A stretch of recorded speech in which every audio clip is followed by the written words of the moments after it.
Controlli interforze a tappeto nelle piazze di Trieste per risalire agli autori delle rapine, la cosiddetta banda dello spray al peperoncino, almeno 5 colpi nel weekend.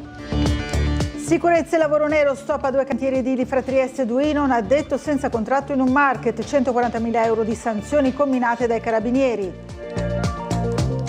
Presentato il premio giornalistico intitolato in memoria di Almerigo Grills nel giorno del varo, però ecco che si riaccendono le polemiche di alcune forze di sinistra. Approvato il bilancio del Trieste Airport, più destinazioni nel mondo e maggiori investimenti, sempre più centrale il ruolo del polo intermodale.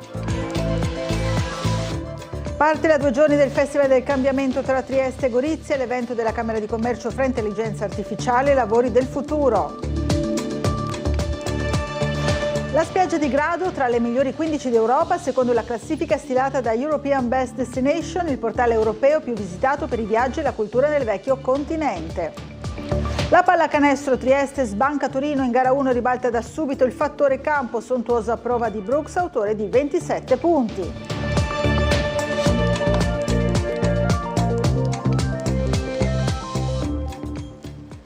Buonasera dal telegiornale di Tele4. Controlli straordinari nelle piazze cittadine per risalire agli autori dei tentativi di rapina e di quelle rapine appunto consumate. Giro di vite delle forze dell'ordine che cercano le armi che i malintenzionati nascondono nei punti ciechi delle vie della città. Gli oggetti atti a offendere vengono poi recuperati e utilizzati per intimorire le vittime. Ma vediamo subito il servizio di Gianluca Paladin.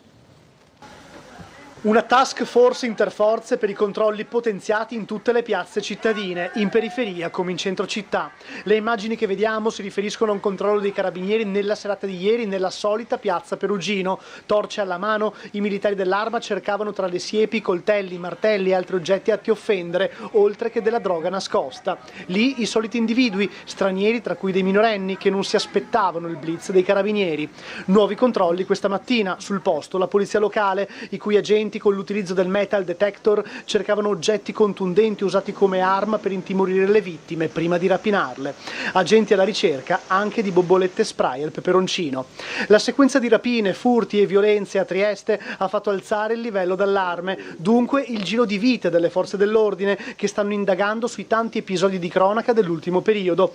Pare che alcuni rapinatori prima di colpire siano soliti recuperare le armi improvvisate precedentemente nascoste nei punti ciechi delle vie e delle piazze di Trieste. La banda dello spray, secondo indiscrezioni, sarebbero minorenni dell'Est Europa, nelle 2 settimane passate ha imperversato nella zona di San Giovanni e in quella di San Sabba. Almeno 3 le rapine messe a segno con l'uso dello spray al peperoncino. Le vittime, tutti ragazzi minorenni, erano stati costretti a consegnare giubbotti, portafogli, cellulari e altri oggetti. Venerdì scorso sulle rive 2 giovani stranieri si aggiravano armati di coltello e martello, minacciando i passanti.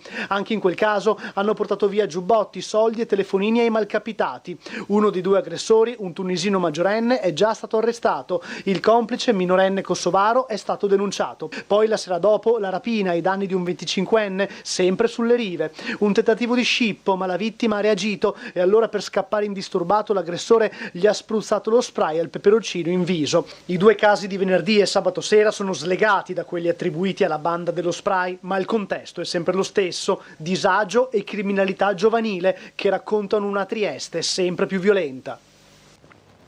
Nuovi controlli anche sul fronte edilizio del nucleo tutela del lavoro dei carabinieri. L'operazione si è svolta tra Trieste, Duino e Aurisina, evidenziando ancora una volta irregolarità e presenza di lavoro nero. Sentiamo Marco Stabile.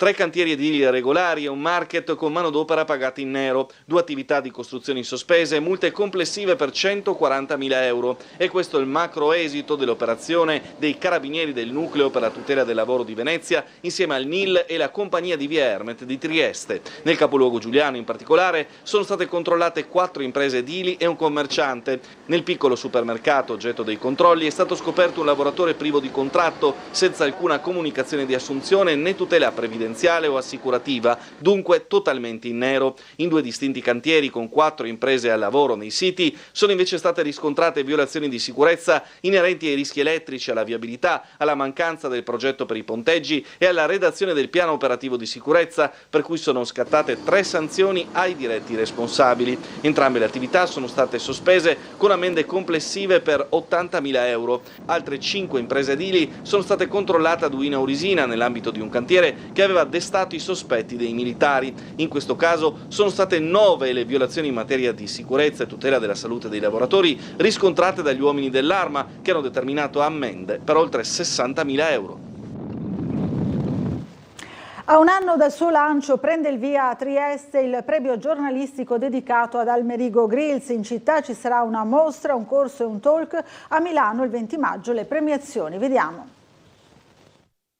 Ma dopo 37 anni siamo riusciti ad arrivare alla prima edizione del premio giornalistico, e sottolineo giornalistico, dedicato al Almerigo Grills, che è morto facendo questo lavoro il 19 maggio 1987 in Mozambico. Fausto Biloslavo sottolinea non a caso il carattere giornalistico e non politico del premio Almerigo Grills per sgomberare subito il campo dalle polemiche, come hanno fatto anche il presidente della giuria Toni Capuozzo e la giurata Giovanna Botteri, entrambi in collegamento video, e come pure Gianmica Lessin, collega e amico del primo reporter italiano ucciso in un conflitto nel secondo dopoguerra. Una delle regole ferree che ci siamo dati nel bando è che questo premio deve andare ai giovani, cioè ai giovani giornalisti, colleghi, fotografi, cineoperatori, videomaker che hanno meno di 40 anni, e siamo molto felici che ci sono state una trentina di candidature. In vista della premiazione finale che si terrà a Milano il 20 maggio,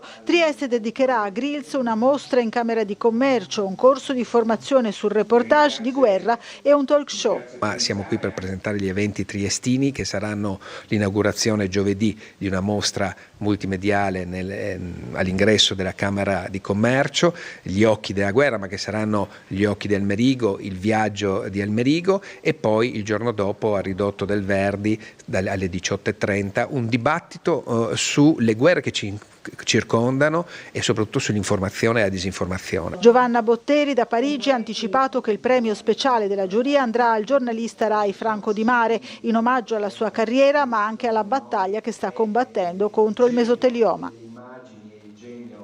E Trieste Democratica Antifascista dice no al premio giornalistico intitolato ad Almerigo Grills. L'iniziativa è stata illustrata oggi al Circolo della Stampa. Giovedì 9 maggio ci sarà un presidio in Piazza della Borsa. Vediamo. 12 associazioni, diversi esponenti politici, semplici cittadini dicono no al premio giornalistico intitolato ad Almerigo Grills, coloro che si riconoscono in Trieste Democratica e Antifascista e che hanno firmato una petizione per chiedere alla Regione di togliere il suo patrocinio al premio.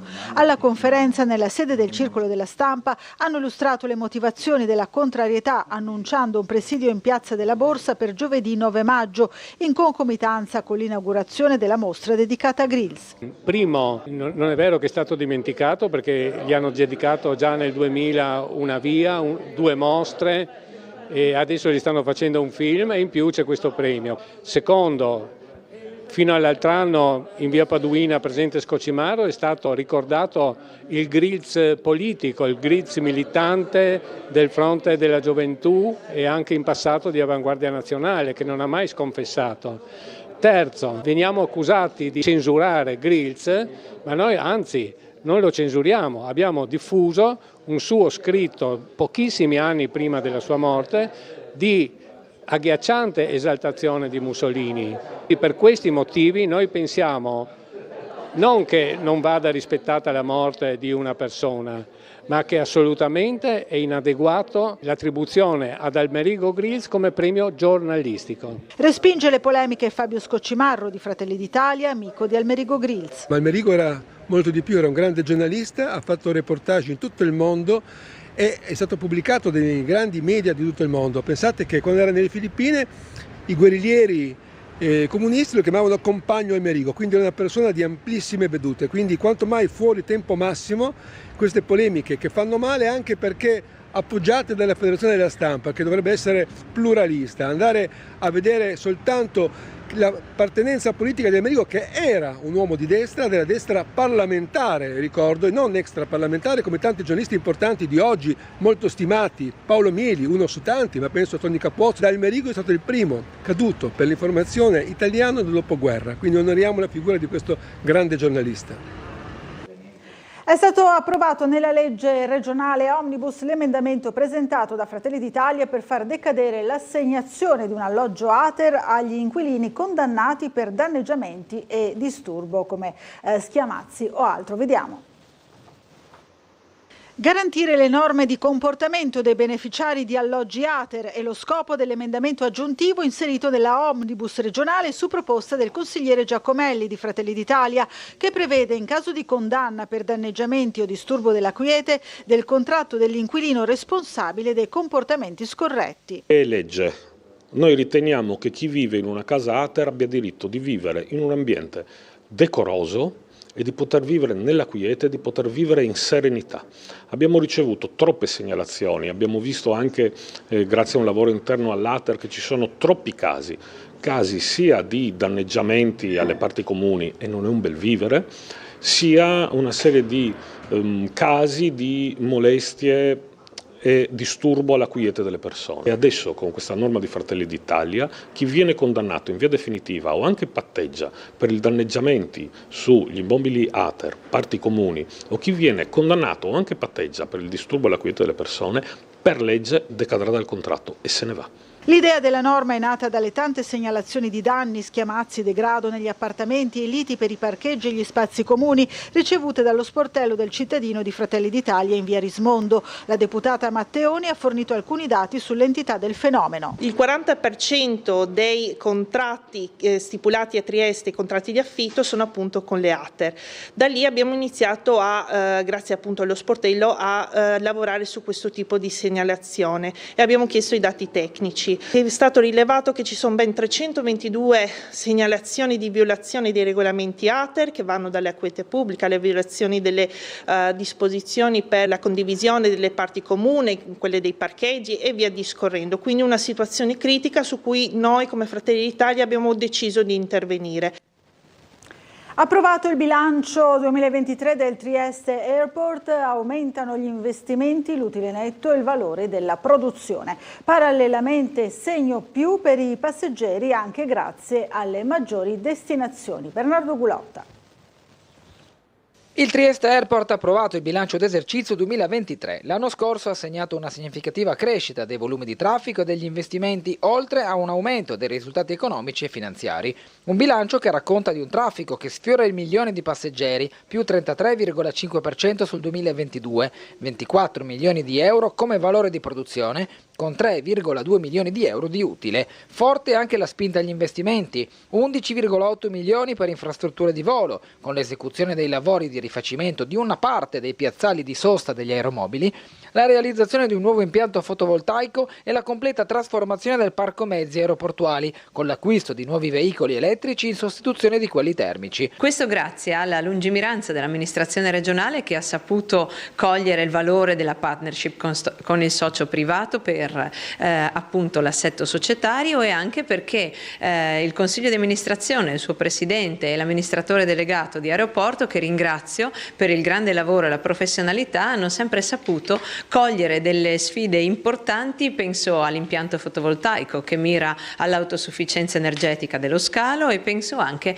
all'irrobustimento di tutte le tratte, che oggi appunto salgono a 22. In forte crescita il polo intermodale, con sempre più passeggeri che raggiungono il Trieste Airport in treno e in bus. Siamo molto contenti del funzionamento del polo intermodale, ha migliorato l'accessibilità dello scalo. Oggi quasi il 40% della nostra utenza viene in aeroporto utilizzando il mezzo pubblico, più del 30% con il treno. Sostenibilità e innovazione, ulteriori parole d'ordine dell'operatività dell'aeroporto, ma spostandosi verso poi l'attrattività sono le destinazioni che, aumentando, fanno crescere la portata dello scalo regionale. È il caso dell'attivazione recente delle tratte verso Berlino, Budapest, Cracovia, Siviglia, Parigi, Brindisi e Olbia. Questo è un aeroporto che ha avuto un numero di collegamenti storicamente abbastanza bassi.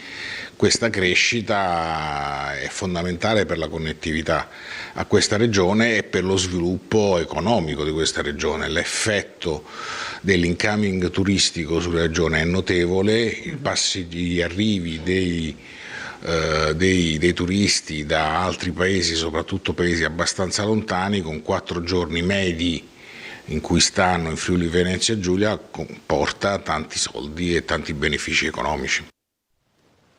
Iniziata la 2 giorni della terza edizione del Festival del Cambiamento, la kermesse apre i battenti a Trieste, ridotto del Teatro Verdi, focus su intelligenza artificiale e i lavori del futuro. Domani invece appuntamento a Gorizia per la giornata conclusiva. Vediamo. Le professioni e i mestieri del futuro, le implicazioni per l'Italia e il territorio della Venezia Giulia, lavori che stanno scomparendo ma che vanno rivalorizzati e i nuovi mestieri che verranno, a unire il tutto un filo conduttore, lo sviluppo, lo sfruttamento e il controllo dell'intelligenza artificiale. Si è aperta così la 2 giorni della terza edizione del Festival del Cambiamento, la prima parte della kermesse dal titolo La grande onda del cambiamento nel mondo, nella società, nell'economia e nelle imprese è andata in scena al ridotto del Teatro Verdi di Trieste. Il tema è questo: ogni volta che c'è stata una rivoluzione tecnologica, industriale, di sistema, tutti quanti noi diciamo oddio, adesso arrivano le macchine, non lavoreranno più gli operai, avremo tanta disoccupazione e via via. È successo con l'avvento delle macchine delle industrie e via con i computer eccetera. Oggi noi abbiamo un'accelerazione, mentre una volta i tempi erano graduali, lenti, per cui uno aveva tempo di metabolizzare e continuare ad andare avanti, oggi invece con l'intelligenza artificiale che ha preso ormai sopravvento su tutti noi, questo percorso è veloce, non siamo preparati. Abbiamo fatto un position paper che poi sarà illustrato dal professor Tavazzi dello studio Ambrosetti e dove si evince che siamo al 4º posto in Europa per preparazione di questo aspetto, per cui oggi il focus che prepariamo, che sarà relazionato da illustri relatori che studiano queste cose, perché il mix che abbiamo fatto oggi dei relatori, uno si chiederà ma cosa c'entra Mauro Giacca che si occupa di cuore, di ricerca, con altri personaggi che fanno tutt'altro, e invece è così, perché poi nel mondo dell'intelligenza artificiale, nel mondo delle professioni, sono più funzioni che servono al lato per raggiungere il 4º obiettivo e di conseguenza lo scopo nostro della Camera di Commercio di Venezia Giulia è dare una direzione alla politica che dovrà capire di fare nuove leggi, al mondo della formazione per ritarare la formazione universitaria e di liceale e degli istituti tecnici, e al mondo dell'impresa per ritarare le proprie aziende, e tutti questi avranno bisogno di nuove figure, perciò il dibattito penso sarà molto interessante. Chiedono il ritorno del servizio sulle 24 ore, per questo gli operatori sanitari del centro di salute mentale di via Gambini hanno proclamato uno sciopero per giovedì prossimo. Vediamo. Sciopero del personale del centro di salute mentale di via Gambini in stato d'agitazione per il ripristino del servizio sulle 24 ore. I sindacati FIALS e CGIL ne chiedono la riattivazione anche attraverso un numero adeguato di assunzioni, in particolare nel comparto infermieristico, che non preveda la mera copertura del turnover. Abbiamo indetto lo sciopero per il personale di via Gambini, che è da 3 anni che attende la riapertura del servizio sulle 24 ore. Abbiamo avuto anche un incontro con i familiari degli utenti, dove sostengono che c'è bisogno di questa attivazione sulle 24 ore per dare una continuità assistenziale agli utenti che gravitano attorno al CSM di via Gambini, che sono circa 800 persone. Nella giornata di giovedì 9 maggio è dunque proclamato lo sciopero del personale di Asugi del servizio CSM di via Gambini della durata di 2 ore. In assenza di risposte l'agitazione potrebbe continuare. Le ragioni dello sciopero sono perché il centro di via Gambini non è aperto sull'H24, quindi creano pazienti di serie A e pazienti di serie B. Queste sono le prime 2 ore di sciopero, perché il mandato degli operatori è chiaro e se non avremo risposta e non si prenderanno provvedimenti a riguardo si andrà avanti. Ora ci dobbiamo fermare per una breve pausa pubblicitaria, restate con noi.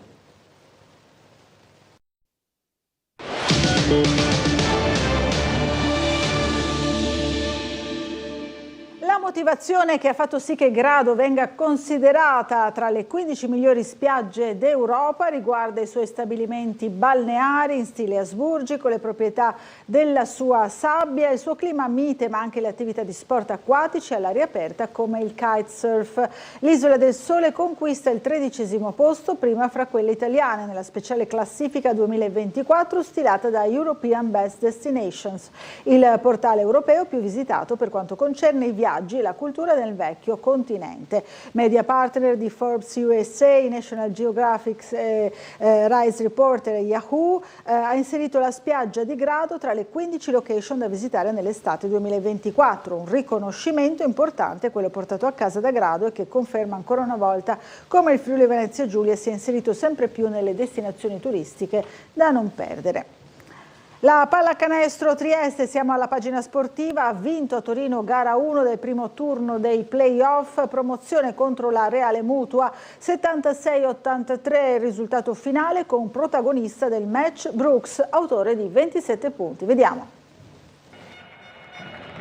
Pronti, via, ribaltato il fattore campo nella serie con Torino. Partenza ai blocchi da favola per la pallacanestro Trieste che in una partita complicata riesce a trovare una difesa competente, un Brooks d'applausi e un ultimo quarto corale che traduce l'esordio play-off in esterna in un successo. L'inizio è bruciante per la squadra di coach Christian che lascia fuori Campogrande come previsto. Reyes, Brooks e Candussi bucano ripetutamente la retina da 3 punti stordendo di canestri i padroni di casa nei primi 5 minuti. Il time out di Ciani rimette in carreggiata la Reale Mutua che si affida a Vencato per prendere il ritmo in attacco. I biancorossi restano competenti, pure Filloi è abile e arruolato, mentre la tripla di Bossi fissa il primo parziale di quarto sul 18-28. Nella seconda frazione 2 triple piemontesi riportano i padroni di casa a contatto. Poi Trieste sciupa una serie di palloni in fila e perde la via del canestro. Ecco che la gara sembra ribaltarsi sul 33-30. I giuliani però sfoderano tutte le armi che hanno a disposizione. Ruzziere e De Angeli danno contributo, Superman Reyes si mette al lavoro e Brooks con una tripla riporta gli ospiti in vantaggio.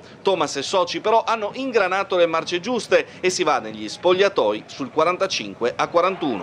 Poser e De Vico sostengono il leader Thomas a rientro in campo nel terzo quarto. Il 56-48 che induce Christian al time out sembra il classico parziale che orienta la partita. Sotto di 9 punti però Trieste non fa una piega, affidando all'ispirato Brooks libertà d'azione in attacco, mentre Filloi torna a fare il Filloi. Canestri da distanze siderali che incidono sul match. Biancorossi avanti sul 62-64 al 30°. Nell'ultimo quarto si entra in vero clima playoff, si fa fatica a segnare, le difese prevalgono sugli attacchi e fighter come Vildera e Pepe emergono nella lotta. I liberi segnati dai piccoli triestini sono manna dal cielo, procurando il +6 a 3 minuti dal termine. Thomas e Vencato sono gli ultimi ad alzare bandiera bianca per Torino, ma la squadra di Christian ha decisamente qualcosa in più in difesa e quella voglia di strappar palla all'avversario insieme alle ultime trovate di Filloi e alla chiusa di Brooks che ne mette 27 a referto a permettere di chiudere il match e portare la serie sullo 0-1. E stasera al Caffè dello Sport dalle 21:10 ospiti di Marco Stabile saranno Alessandro Malomo, capitano della Triestina, Alia Struna, difensore della Triestina, Walter Topan, telecronista di Sky, Alessandro Haas, giornalista di City Sport, Roberto Furlanic, direttore tecnico della Trieste Spring Run e Michael Arcieri, GM della Pallacanestro Trieste in collegamento Skype. Poi nella seconda parte un'intervista a Daniele Bettini, allenatore della Pallanuoto Trieste. E ora il punto in sala stampa con l'allenatore della Pallacanestro Trieste, Jamion Christian.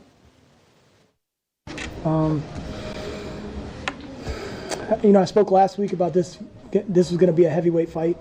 Ho parlato settimana scorsa dicendo che questa sarebbe stata una serie dei pesi massimi, un incontro tra 2 squadre molto forti. That's exactly what you saw there tonight. Questo è esattamente quello che si è visto in campo questa sera. Neither team played a perfect game, but both teams matched the physicality of the other. Nessuna delle 2 squadre ha giocato una partita perfetta, ma entrambi hanno matchato, appaiato, hanno reagito alla fisicità degli avversari. They do so many things well that we know we have to be at our very best defensively. Loro sono una squadra che fa molte cose molto bene e noi sappiamo che per riuscire a battere dobbiamo essere al nostro meglio in tanti aspetti in difesa. You know, I think it came so easy to us in the first quarter. Penso che ci sia venuto tutto talmente facile nel primo quarto that our team kind of fell into this trap of thinking the entire game was going to be that way. che siamo caduti un po' nella trappola di pensare che tutta la partita sarebbe stata uguale al primo quarto. Over the past few weeks we've done such a great job of getting the ball in the paint before taking any kind of shot. Nelle ultime settimane abbiamo fatto un ottimo lavoro a mettere sempre la palla in aria con una penetrazione con un post basso prima di prendere un qualsiasi tipo di tiro. And I felt like in the second quarter we lost our identity a bit in terms of being aggressive, getting the ball in the paint. E penso che nel secondo quarto è questo che ci sia mancato, abbiamo perso l'identità di attaccare l'area per poi riaprire e prendere un tiro. Really pleased our team was able to settle down, make that adjustment at the half. That shows a lot of growth for our team. Sono molto contento che la nostra squadra sia stata capace di resettarsi un attimo e di cambiare questa cosa nel secondo tempo, di sistemarla. Questo mostra una grande crescita da parte della nostra squadra.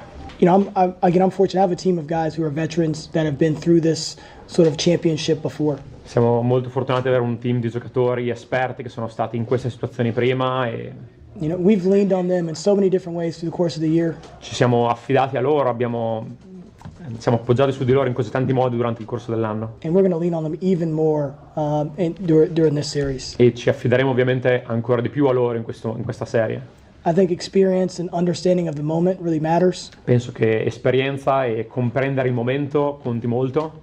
And that group tonight that had a chance to step on the floor understood that. E quel gruppo stasera che ha avuto la possibilità di entrare in campo insieme capisce bene questa cosa e l'ha dimostrato.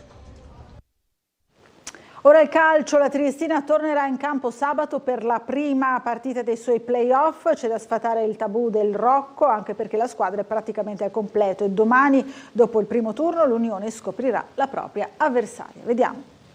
Una lunga pausa utile per recuperare energie fisiche e mentali, l'attesa di tornare a calcare il campo del Rocco che attende da molto tempo una vittoria. La Triestina in questi giorni si sta preparando alla partita di sabato, valevole per i play-off e quel difficile ma non impossibile posto per la Serie B a cui concorrono 28 squadre in totale. Il campionato per l'Unione è finito e con esso i suoi alti e bassi che hanno caratterizzato gli obiettivi del club. Una stagione che ha fatto parlare del campo, nel vero senso della parola, ovvero il manto erboso che dopo l'esordio amaro contro il Trento è stato considerato non all'altezza per disputare gli incontri. Quindi il lungo esodo a Fontana Fredda con il Tognon che per la prima parte del campionato è stato anche un amuleto portafortuna in virtù dei buoni risultati della Labarda.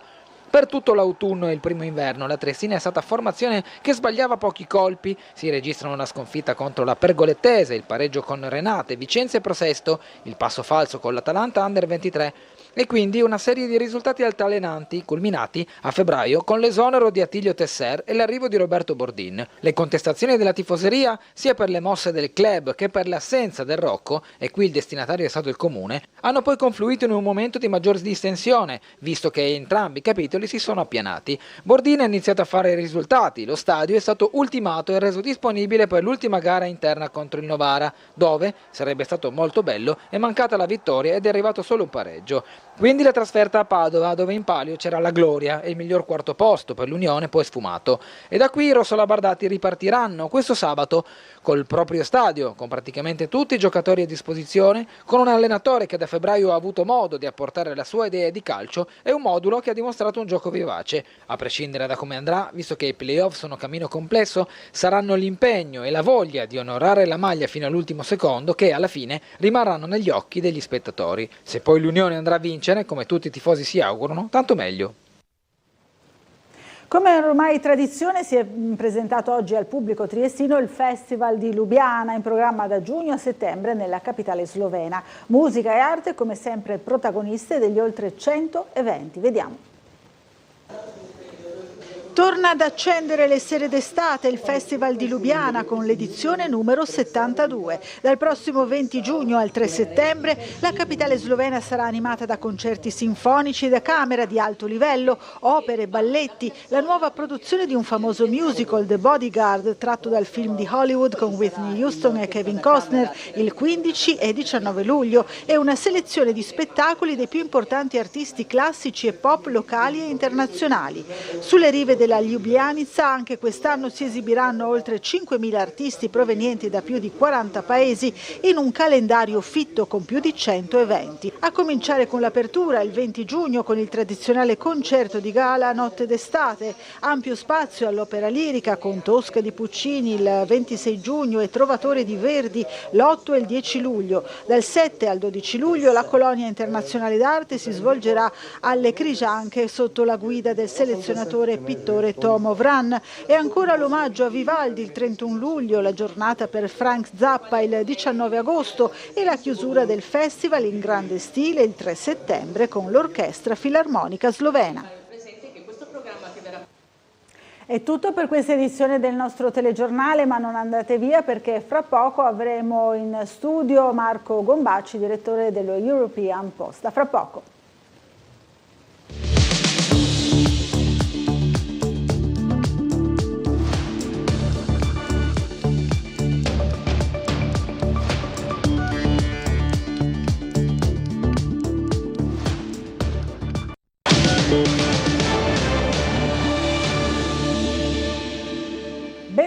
Bentornati in diretta. Allora diamo subito la buonasera, è venuto a trovarci questa volta in studio, non in collegamento da Bruxelles o dalla Spagna, insomma da altre parti, Marco Gombacci, direttore dello European Post, grazie di essere qui. Fra l'altro anche grazie per ospitarmi in persona. Ecco, infatti finalmente sei qui in studio con noi per parlare un po' dello scenario internazionale, di quelle che sono le prossime elezioni europee, perché ci avviciniamo, ormai insomma manca poco più di un mese, quindi insomma ci stiamo preparando anche qui a livello locale, però insomma anche a livello così nazionale e europeo si sta parlando molto, no? Di candidature, di vari posizionamenti, anche future alleanze, maggioranze possibili. Sì.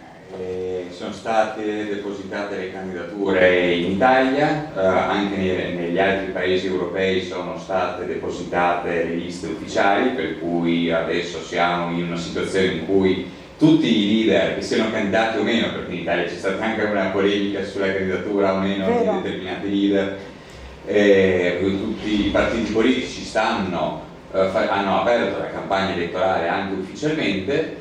Dall'altro lato è curioso vedere anche le diverse tipologie di campagna elettorale. Da una parte vediamo come in Italia i leader si sono dovuti candidare perché in Italia c'è un sistema elettorale che obbliga le persone a scrivere la preferenza, mentre negli altri stati europei c'è la cosiddetta lista bloccata. Questo cosa vuol dire? Allora, vi sono i cittadini che giustamente dicono: noi vogliamo selezionare il politico che vogliamo mandare a Bruxelles e Strasburgo, e giustamente con il diritto devono scrivere il nome sulla scheda elettorale. Ma questo cosa provoca? Adesso io questo sarà un po' provocatorio su questo. Immagino, insomma, perché... Ma cosa provoca? Provoca che il politico, in questo caso italiano, sia costretto a andare a raccogliere le preferenze e tornare regolarmente sul territorio.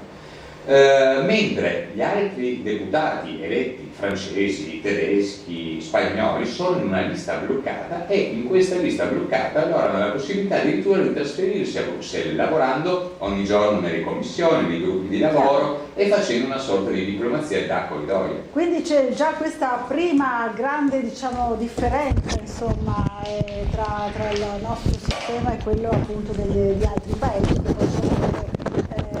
che può avere comunque un riflesso, no? Su quello che sarà poi la composizione del futuro, no? della futura Europa. Sicuramente, perché se andiamo a vedere anche il profilo di determinati candidati, ovviamente i partiti che devono raccogliere, dei paesi dove bisogna raccogliere preferenze, tendono a inserire determinati candidati più popolari, già prima delle elezioni, a prescindere dalla competenza. Dopo ci sono anche molti candidati competenti e non voglio fare il populista, antipolitico, altro. Si cerca di così attrarre l'elettore con il nome di con il nome di grido o il nome del leader politico che magari in alcuni casi nemmeno andrà a Bruxelles. Mentre negli altri paesi ovviamente c'è l'esperto di agricoltura, c'è l'esperto di politica estera, l'esperto di difesa, per cui paradossalmente noi ci troviamo in una situazione opposta, ovvero sia a livello nazionale abbiamo una legge elettorale con le liste bloccate, parzialmente con le liste bloccate perché è uninominale maggioritario assieme, mentre a livello europeo abbiamo solo le preferenze con collegi enormi, perché solo il collegio del nord-est, per cui Friuli Venezia Giulia, Veneto, Emilia Romagna e Trentino Alto Adige, è un collegio grandissimo, e questo vuol dire anche da un punto di vista delle possibilità economiche sicuramente degli sforzi molto grandi, perché viaggiare, fare determinate conferenze, farsi conoscere in tutte queste regioni comporta un lavoro molto importante. Notevole, insomma. Quindi questa insomma è la particolarità dell'Italia. Si potrebbe cambiare, si dovrebbe cambiare secondo te? Dal mio punto di vista potremmo cambiare, certo ci rimetteremo nelle mani dei leader di partito che non sempre hanno gestito bene le liste, perché ci sono tutta una serie di equilibri anche interni ai partiti, comprensibili, e non dobbiamo essere naive, ci sono da noi, ci sono anche negli altri paesi europei, per cui sicuramente in un mondo ideale mettere all'interno di determinate liste persone che abbiano la possibilità di rimanere nelle commissioni, lavorando nelle commissioni e facendo la diplomazia del corridoio, come si chiama a Bruxelles, la diplomazia quotidiana, sicuramente potrebbe aiutare a rappresentare gli interessi nazionali in sede europea, anche perché probabilmente in questa legislatura ci potrebbero essere anche diverse maggioranze, io la chiamo che ci sarà una maggioranza variabile, ovvero sia ci potrà essere una maggioranza come l'abbiamo vista adesso, ovvero sia una maggioranza che guarda a una sinistra, a un centro-sinistra, perché c'è il PPE che è il centrodestra, sono i cristiano-democratici, ma sono alleati con i liberal, attenzione, non liberali come intendiamo noi italiani, ma i liberal all'europea, anglosassone, e alleati anche con il Partito Socialista. Mentre in altri casi questa legislatura potrà vedere il PPE allearsi con i conservatori, dove sicuramente il premier italiano Giorgia Meloni potrebbe giocare un ruolo fondamentale da perno, fino anche a delle maggioranze che potrebbero richiedere anche il gruppo di Identità e Democrazia, che fa parte della Lega, un partito più a destra, però per bloccare determinate le cosiddette derive green volute dai verdi europei, il PPE non dubito che potrebbe guardare anche al gruppo ID della destra, non per formare una maggioranza stabile, ufficiale, ma per cercare forse di bloccare qualche proposta, qualche direttiva proveniente dai socialisti o dai verdi, difficile per il PPE da giustificare per il proprio elettorato. È chiaro, quindi si pensa insomma ad esempio al problema casa, viene in mente, le case green, esattamente. Sono tanti. In quel caso là probabilmente con dei numeri diversi, con una maggioranza variabile che possa guardare anche nel centrodestra, in certi casi, e con parte anche dei liberali, quelli con la I finale, non quelli senza la E, non liberal, potrebbe essere che certe direttive potrebbero essere anche stoppate, e questo è forse l'obiettivo del PPE, però alla fin fine, se andiamo a analizzare, vediamo come i due partiti principali rimarranno, quello popolare e quello socialista, e saranno i due pivot, diciamo, per formare le cosiddette, quelle che io chiamo proprio maggioranze variabili. Per usare una metafora insomma del basket, no?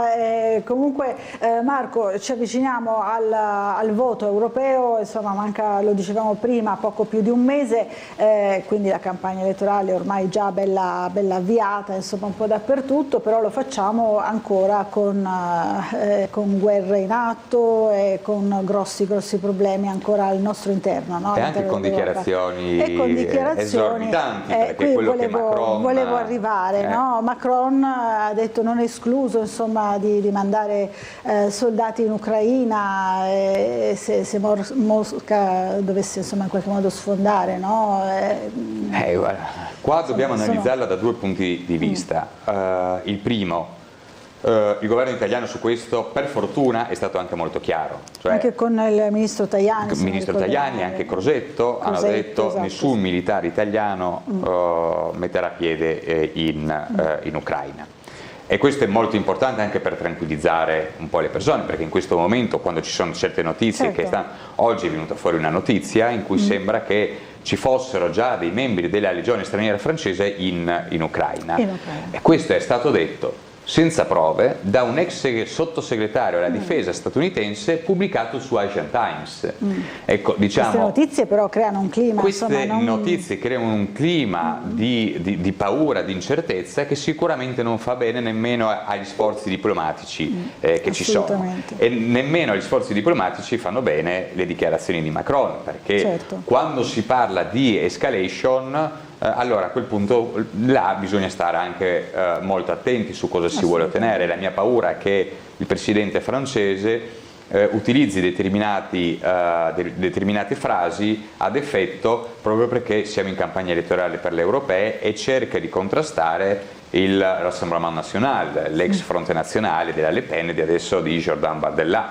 Per cui ci sono tutta una serie di questioni che dal mio punto di vista non dovrebbero entrare nella campagna elettorale. Cioè, quando si parla di politica di sicurezza nazionale o di sforzi diplomatici per mettere a termine una guerra alle porte dell'Europa, queste cose, a meno che non ci sia una visione diametralmente opposta delle parti, sicuramente dichiarazioni di effetto solo per campagna elettorale non sono proprio le migliori soluzioni per giungere a una fine al conflitto. Dall'altra parte però attenzione, perché bisogna leggere attentamente quello che Macron ha detto. Cioè, lui ha ipotizzato un eventuale intervento delle truppe francesi su suolo ucraino qualora la Russia sfondasse non solo il fronte ucraino, ma arrivasse alle porte, addirittura alle porte d'Europa. Allora a quel punto là lui dice sì, ma in un caso proprio futuro noi dobbiamo stare attenti a allontanare il più possibile il fronte da casa nostra. Infatti, allora, la dichiarazione sicuramente non aiuta, ma se andiamo ad analizzarla nel profondo, allora dobbiamo capire che gli investimenti in difesa, un rafforzamento anche, c'era un'intervista molto importante del capo dell'esercito italiano, Masiello, che diceva attenzione, noi sull'esercito probabilmente non siamo pronti a combattere, chiedeva un investimento maggiore nelle forze di terra italiane, e allora a quel punto là bisogna stare attenti, perché magari non serviranno per andare in Ucraina in persona, ma sicuramente potranno servire da forza deterrente per bloccare eventuali nuove offensive russe o qualche idea, soprattutto oltre cortina purtroppo di ferro che si è ristabilita, di qualche nuova azione militare con paesi eventualmente NATO, e quello sicuramente ci potrebbe essere un'escalation non in secondo piano, ma sicuramente se noi manteniamo un forte potere deterrente, di deterrenza, e facciamo vedere alle potenze ostili, che in questo caso nominiamole, non abbiamo paura, Russia, Cina e Iran, allora a questo punto noi possiamo attenuare la voglia di rivincita, di attacco, le mire espansionistiche di queste potenze autocratiche. Quindi va letta insomma anche in questa chiave, questo tipo di dichiarazione. Se facciamo un'analisi più approfondita sicuramente possiamo fare queste interpretazioni. È ovvio che certe frasi dal presidente francese non dovrebbero uscire, potrebbe aver fatto un ragionamento diverso, come il nostro ragionamento della seconda parte, senza dover dire dobbiamo arrivare con le boots on the ground, come si dice, in Ucraina, perché quello agevola anche la propaganda russa, perché la propaganda russa ci continua a dire è l'Occidente che sta attaccando la Russia, è l'Occidente che vuole andare un po' a stuzzicare, no? Se vogliamo, in qualche modo. Speriamo che, insomma, che non ci sia davvero questa escalation. Ti ringrazio Marco Gombacci per essere stato con noi questa sera, e torna presto a trovarci, magari anche qui in presenza nei tuoi viaggi continui. Adesso so che tornerai via da Trieste prestissimo, già domani, no? Quindi torna presto a trovarci, se no ci vedremo comunque in collegamento. Grazie molte. E grazie anche a tutti voi che ci avete seguito, e buon proseguimento di serata.